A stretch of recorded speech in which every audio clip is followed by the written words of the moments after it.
ముఖ్యమంత్రి తర్వాత ఎక్కువ పవర్ఫుల్ మంత్రి అంటే పైసల మంత్రేనులా.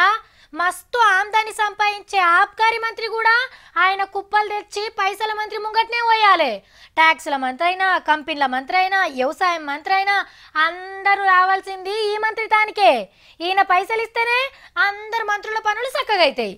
ఇక మన పైసల మంత్రి ఈటల సారు మస్తు పొదుపు మనిషి. రూపాయికి రూపాయికి లెక్క కట్టి గల్లపెట్టని కాపాడుతాడు. మరి ఈ సారేదో పని చేసిండట, అరుచుకుందామా. పుట్టిన ఇల్లును చదివిన బడిని ఎవ్వలం మర్చిపోము. మన పైసల మంత్రి ఈటెల రాజేందర్ సార్ కూడా మర్చిపోలే. కరీంనగర్ జిల్లా కమలాపూర్ సర్కారీ స్కూల్లో చదువుకున్నాడు.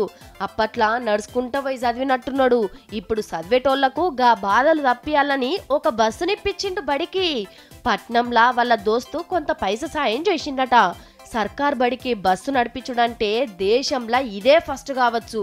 పాత బడిని గూలగొట్టి సర్కార్ పైకం 2 కోట్లతోని కొత్త బిల్డింగును కూడా కట్టిపిస్తుండట. బస్సు ఎక్కినప్పుడల్లా పోరగాళ్ళు వాళ్ళ అమ్మ నాయనలు యాద్ చేస్తుండొచ్చురు సార్ను. చదువు నేర్చుకున్న బడికి ఆసరైతున్నందుకు ఈటల సార్ను తారీఫ్ చేయాల్సిందే.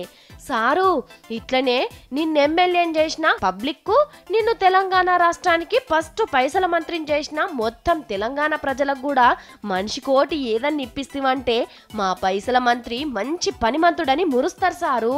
ఈటల సార్ను ఆదర్శంగా తీసుకొని కడమ మంత్రులు కూడా వాళ్ళ పుట్టినూర్లను, చదివిన బల్లెను, చుట్టాలున్న పల్లెలను, దోస్తులున్న గ్రామాలను, గెలిపించిన జనాలను మంత్రులను చేసిన 10 జిల్లాల పబ్లిక్ ఏదన్నోటి చేసుకుంటా పోతే ముఖ్యమంత్రి సార్కు జర్రంత బరువల్కగైతది.